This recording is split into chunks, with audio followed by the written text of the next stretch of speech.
Latest எபிசோடுகளை விளம்பரங்களே இல்லாமல் காணுங்கள். சந்தோஷ், என்னடா இது, நீங்க மட்டும் தனியா வர்றீங்க? ஹரி எங்கடா? அது ஏய், உன்னதாண்டா கேக்குறேன். ஹரி எங்கடா? சார், நாங்க எவ்வளோ தேடியும் ஹரி சாரை கண்டுபிடிக்க முடியல. முகூர்த்த நேரம் வேற முடிஞ்சு போச்சு. இன்னைக்கு ஹரி சாருக்கும் நர்மதாவுக்கும் கல்யாணம் நடந்திருந்தா இந்நேரம் அவங்க கணவன் மனைவியாவே ஆயிருந்திருப்பாங்க.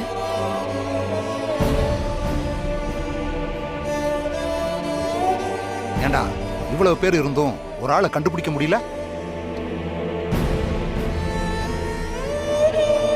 நீங்க பேசின வேகத்தெல்லாம் பார்த்து லட்சுமியும் ஹரியும் மாலையும் கழுத்து மாத்தா அழைச்சிட்டு வருவீங்கன்னு நான் எவ்வளவு கற்பனையோட இருந்தேன் தெரியுமா? எல்லாம் வீணா போச்சு. தாத்தா, நீங்க எமோஷனல் ஆகாதீங்க. அது உங்க ஹெல்த்துக்கு நல்லதில்லை. ஏய் போடா, நான் கண்ணை மூடுறதுக்குள்ள லட்சுமிக்கு ஒரு நல்லது நடக்காதா, அதை பாத்திர மாட்டமான்னு உயிரை கையில பிடிச்சிட்டு இருந்த நீங்க என்னடான்னா? அப்பா, ஏன் இப்படி எல்லாம் பேசுறீங்க? இப்ப நடந்தது எந்த விதத்திலையும் எனக்கு ஏமாற்றமே தரலையே. அது இப்படிதான் நடக்கணும்னு ஒரு விதி இருந்தா அதை யாரால மாத்த முடியும்? அவர் அப்பவே முடிவு பண்ணிட்டாருப்பா. கடவுள் என்ன முடிவு பண்ணிருக்காரோ அதை நம்ம ஏத்துக்கணும். இது பாருங்க, அந்த மனப்பக்குவம் வந்துருச்சுன்னா வாழ்க்கையில எந்த சம்பவமும் நமக்கு துயரமாவே இருக்காதுப்பா. அம்மா, நீங்க ஒரு மெச்சூர் லெவல்ல இருக்கீங்க. ஆனா நாங்களாம் அப்படி இல்லம்மா. சத்தியமா இதை எங்களால ஏத்துக்கவே முடியல.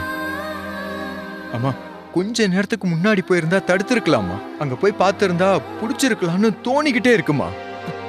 ஆனா நீங்க, யாரோட வருத்தமும் அடுத்தவங்களுக்கு சந்தோஷத்தை கொடுக்காது. அப்படி இருக்கும்போது நாம எதுக்குடா வருத்தப்படணும்?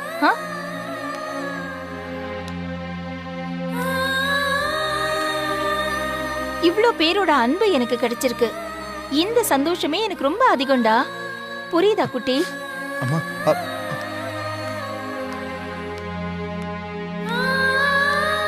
பாத்தீங்களா மேடம், உங்களை பத்தி மத்தவங்க சொல்லி நான் நிறைய கேட்டிருக்கேன். எந்த ஒரு மோசமான சூழல்லையோ அதுல பாசிட்டிவ பாக்குற பக்குவம் அது எல்லாருக்கும் வராது.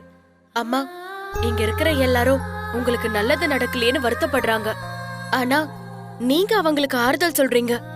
உங்களுக்கு கஷ்டத்தை கொடுக்க நினைச்ச கடவுளே இந்த இடத்துல தோத்துதான் போயிட்டான். நீங்க கிரேட்.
நீங்க எல்லாரும் நினைக்கிற மாதிரியோ இல்ல பயப்படுற மாதிரியோ எந்த தப்பும் நடக்கல.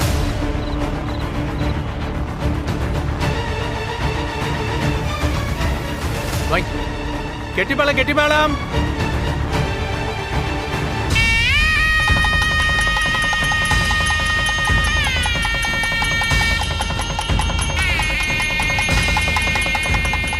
தாலி கட்ட இன்னும் ஃபியூ செகண்ட்ஸ் தான் இருக்கு. இனிமே ஹரிய என்கிட்ட இருந்து எந்த சக்தியாலையும் பிரிக்க முடியாது. என்ன மன்னிச்சிடுங்க லக்ஷ்மி. உங்க மனசை காயப்படுத்திட்டு என் மனசுக்கு ஒப்பாத ஒரு விஷயத்தை நான் செய்ய போறேன். இனி என் வாழ்நாள்ல உங்க முன்னாடி நான் எப்பவும் வரமாட்டேன்.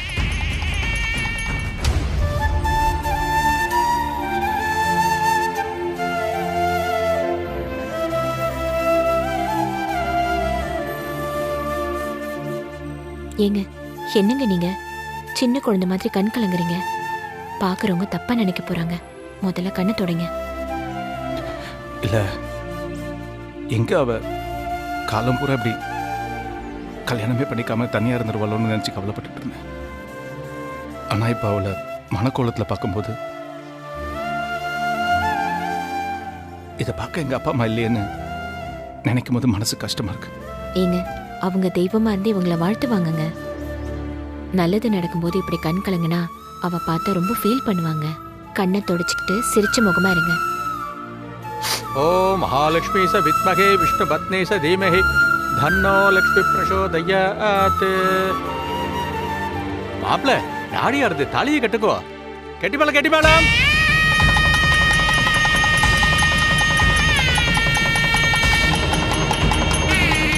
மாங்கல்யம் தந்து நானேனா. நிறுத்துங்க.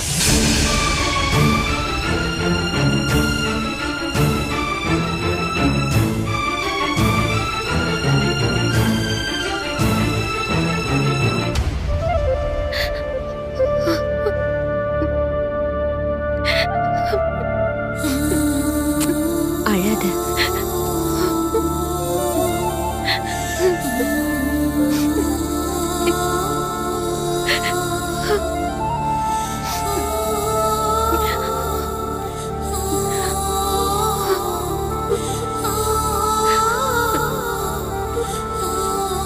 என்னாச்சு சார் உங்களுக்கு? இத்தனை வருஷம் கழிச்சு உங்க தங்கச்சி கல்யாணம் நடக்க போது இப்ப வந்து நிறுத்துறீங்க? ஏங்க, ஆளாளுக்கு வாய்க்கு வந்த மாதிரி பேசிட்டு இருக்காங்க. கொஞ்ச நேரத்துக்கு முன்னாடிதான் தங்கச்சிய மாலையும் கழுத்துமா பார்த்ததும் அவ்வளவு ஆனந்தப்பட்டீங்க. இப்ப என்னடானா நீங்களே அவ கல்யாணத்தை நிறுத்துறீங்க. ஏங்க இப்படி பண்றீங்க? ஏன் நர்மதா, இந்த கல்யாணத்தை நான் நிறுத்தினதுக்கு மற்றவங்களுக்கு வேணா காரணம் தெரியாம இருக்கலாம். ஆனா உனக்கு தெரியும்ல.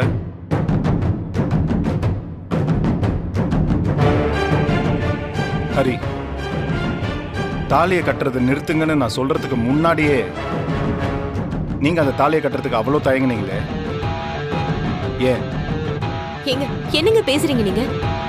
நர்மதாக்கு தெரியும்ன்றீங்க, அவளுக்கு தாலி கட்டும் போது நிறுத்துன்னு சொல்றீங்க. எனக்கு ஒண்ணுமே புரியலங்க.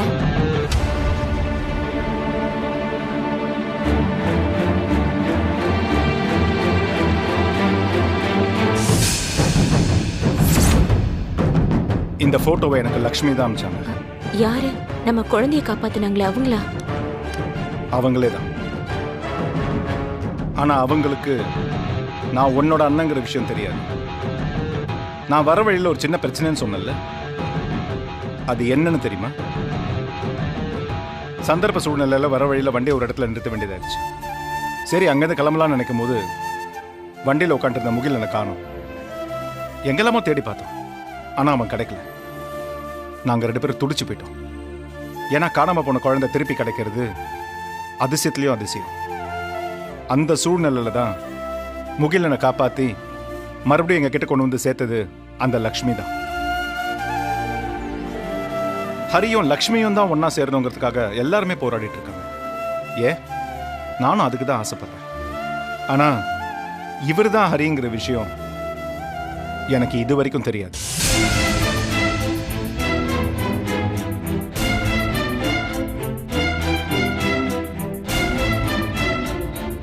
ஏன் தெரியுமா? ஏன்னா இவரை நீ எனக்கு அறிமுகப்படுத்தும் போது ஹரின்னு அறிமுகப்படுத்தும். கிருஷ்ணன் தான் அறிமுகப்படுத்தினேன்.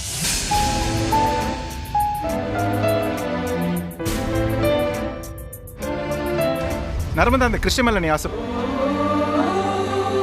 இந்த ஹரி மேல நீ காலேஜ் நாள்ல இருந்து ஆசைப்பட்டது ஒன்றும் தப்பு இல்லை. அவரை கல்யாணம் பண்ணணும்னு நினைச்சது கூட தப்பு இல்லை. ஆனா அவர் மனசுல யார் இருக்காங்கன்னு தெரிஞ்சுக்காம விட்ட பாரு, அதுதான் தப்பு. அவர் மனசுல இன்னைக்கு வரைக்கும் லக்ஷ்மி மட்டும் தான் இருக்காங்க. இன்னைக்கு இல்ல, என்னைக்குமே அவர் மனசுல லக்ஷ்மி மட்டும் தான் இருப்பாங்க.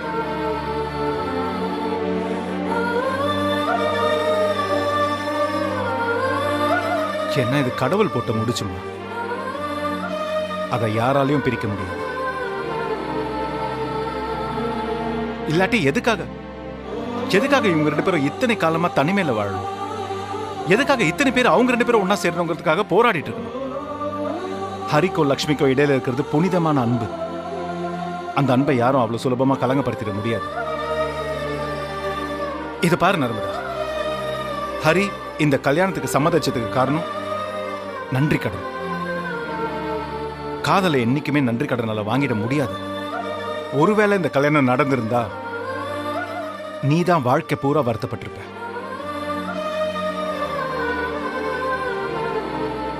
ஒரு அண்ணனா என் தங்கச்சிக்கு இப்படி ஒரு வாழ்க்கை அமையும் போது அதை தடுத்து நிறுத்துறது மனசு கஷ்டமா தான் இருக்கு. ஆனா ஒரு மனுஷனா யோசிக்கும் போது நான் செய்யறதுதான் சரின்னு எனக்கு தோணுது. என் தங்கச்சி என்னைக்குமே நல்லது சொன்னா ஏத்துப்பா, தப்பான முடிவு எதுவும் எடுக்க மாட்டான்னு நான் நம்புறேன். நீங்க சொல்றதெல்லாம் உண்மைதான்னா, ஆரம்பத்துல ஹரி மேல இருந்த ஆசையில தான் நான் அவரை கல்யாணம் பண்ணிக்கணும்னு நினைச்சேன். ஆனா அதுவே கொஞ்சம் கொஞ்சமா பெரியா மாறிடுச்சு. நான் தப்பு பண்ணிட்டேன்னா என்ன விலை கொடுத்தாலும் உண்மையான அன்பை காதலை எப்பவுமே பிரிக்க முடியாதுன்னு நான் இப்போ உணர்ந்துட்டேன்.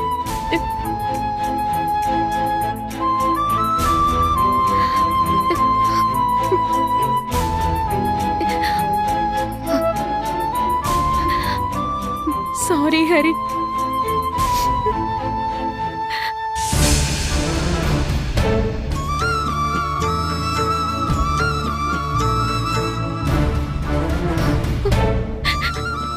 நீயும் லக்ஷ்மியும் தான் ஒண்ணு சேரணும்.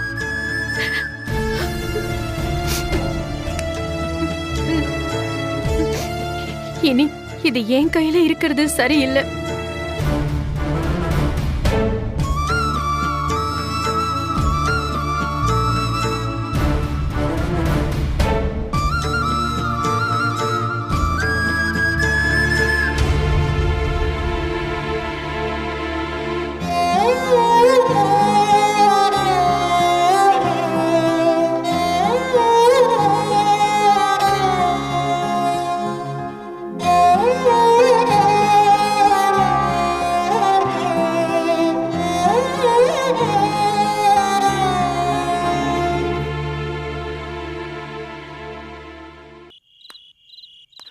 Sorry sir. ஏய், நீ பேசாதடா.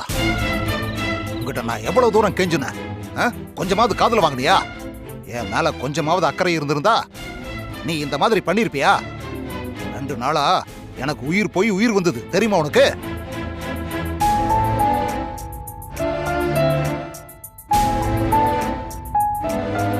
பவி, நீ எப்படி இவங்களோட வந்த? நான் கோயில்ல வந்தப்போ உன்னை பார்க்கவே இல்லையே.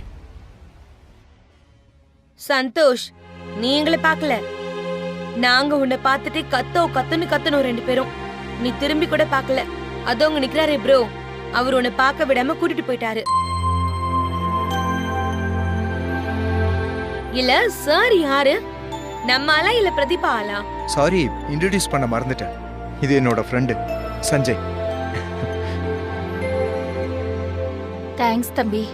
ஐயோ அம்மா, என்னம்மா?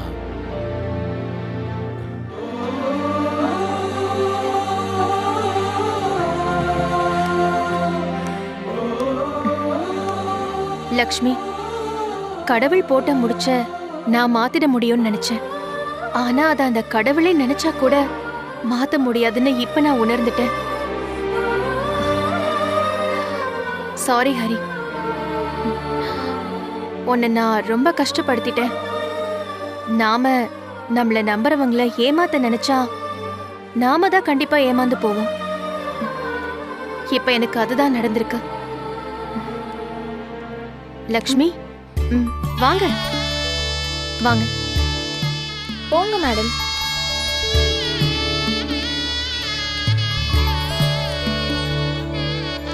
மாடி தள்ளு. மாலையை வாங்கிக்கோங்க. நீங்க 2 பேரும் தான் பெர்ஃபெக்ட் பேர். ஹரி, நல்ல நேரம் முடியறதுக்குள்ள தாலியை கட்டு. வாங்கிக்கோங்க. மாலை மாத்துங்க. ஹரி சார், மாலையை வாங்கிக்கோங்க. Sir, Hari sir, Hari sir, என்னங்க சார் நீங்க? சார், இந்தாங்க லக்ஷ்மி.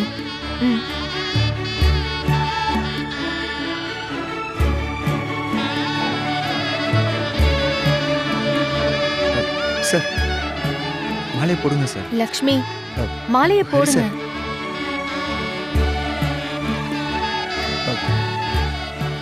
அம்மா ஒரு நிமிஷமா, ஒரு நிமிஷம், இதோ வந்துடுறேன் ப்ளீஸ்.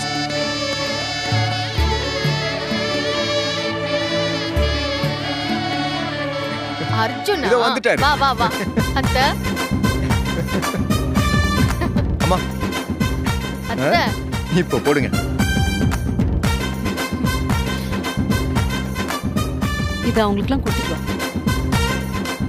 எடுத்துக்கோங்க. நீங்களும் எடுத்துக்கோங்க. எடுத்துக்கோங்க. அங்க பாருங்க. அம்மா, அம்மா,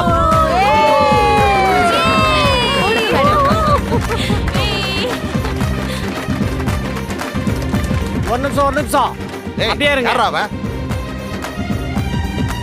ஒரே ஒரு போட்டோ எடுத்துக்கோ. இங்க பாருங்க, கொஞ்சம் சிரிங்க. ஓகே.